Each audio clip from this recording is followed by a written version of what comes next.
For the world's great yachting race, the America's Cup, elimination races are held off Newport, Rhode Island. The Easterner on the near side is gaining on the Weatherly in one of the final matches to determine who will represent the United States in the challenge match against Australia.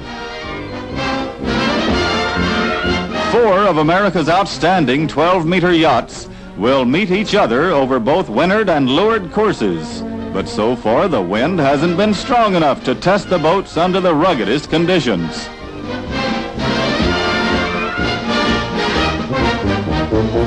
These 2 yachts fighting it out for Uncle Sam's colors are the Nefertiti and the Columbia on the near side.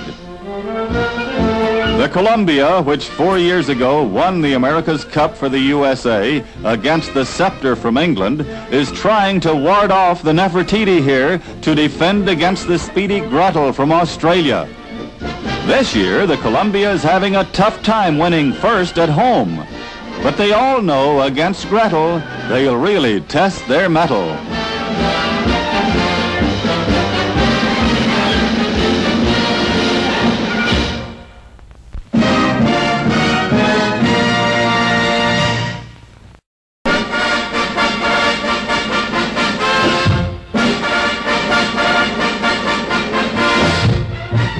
Trailing the Nefertiti in the finale of the trial races off Newport, Rhode Island, the Weatherly, in this next scene, takes a lead she never surrenders for a 3rd victory in 3 days over the recently built Nefertiti that results in the Weatherly being named the defender of the Cup won by the yacht America in England 103 years ago.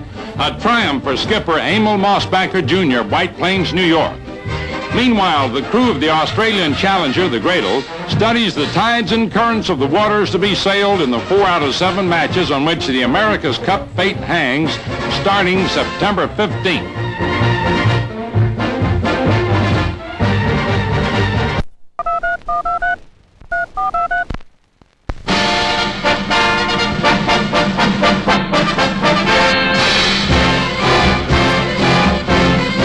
On the eve of the big race for the America's Cup, President and Mrs. Kennedy are the guests of honor at Newport, Rhode Island, of Australian Ambassador Sir Howard Beale at a festive dinner to celebrate the storied international yacht race.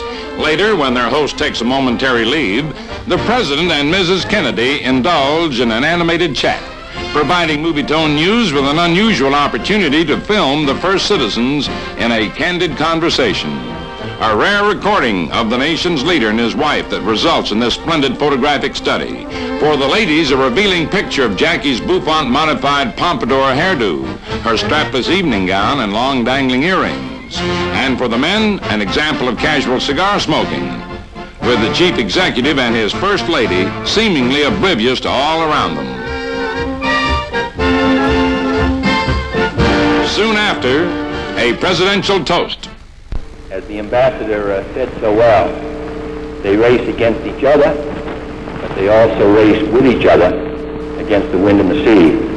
To the crew of the Gretel and the crew of the Weatherly.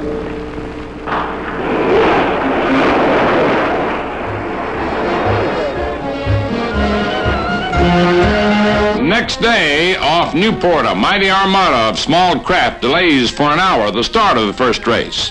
But it finally gets underway. And the President and Mrs. Kennedy enjoy the patriotic pleasure of watching America's Weatherly take an immediate lead over Australia's Gretel. Both are enthusiastic sailors, and their watch is knowing. And they know that the Weatherly here is never going to be caught by the gallant boat and crew from down under. The first race of the 4 out of 7 goes to the defender of the 111-year-old America's Cup. The Weatherly wins by nigh 800 yards, or 3 minutes and 46 seconds.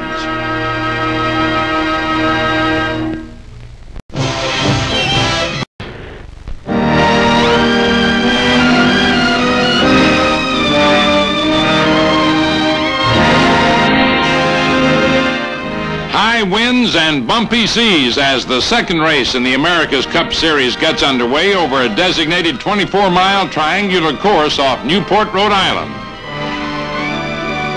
The Australian Challenger, the Gretel, is one down to the Weatherly, the United States defender of the coveted old mug won by the yacht America in British waters 111 years ago. the 18th challenger for the America's Cup, the Australian is trying to do what over the years 17 British and Canadian bottoms failed at.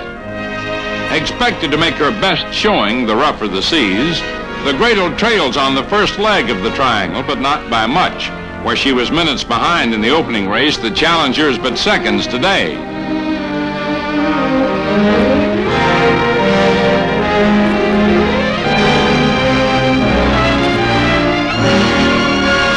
On the second leg, with balloon spinnakers broken out on both yachts, the Gradle storms forward. The Weatherly suffers a broken spinnaker pole. Yes, it's the challenger's day today, and she exults in the heavy going that's more like the down-under waters her crew is used to. The Gradle never relinquishes her advantage. And the Diggers do it, winning number 2 to draw even in the series. But in the third sail, the winner, the Weatherly.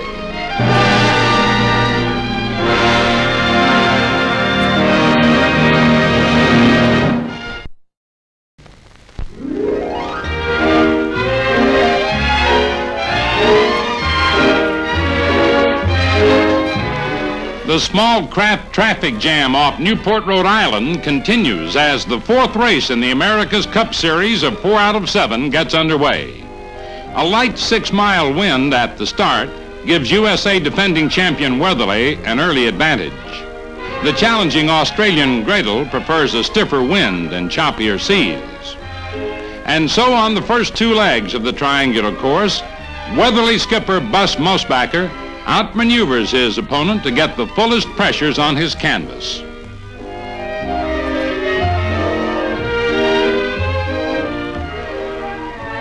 But then with spinnaker spread, the wind picks up on the third leg to 15 knots, and the Gradle cuts into the Weatherly lead with a thrill-packed charge. The late gallant rally by the Gradle provides one of the closest contests in the 111-year history of America's Cup racing. But the Weatherly wins to make it 3-1 in the series. Her 28-second margin was the smallest ever, the equivalent of a nose finish in horse racing.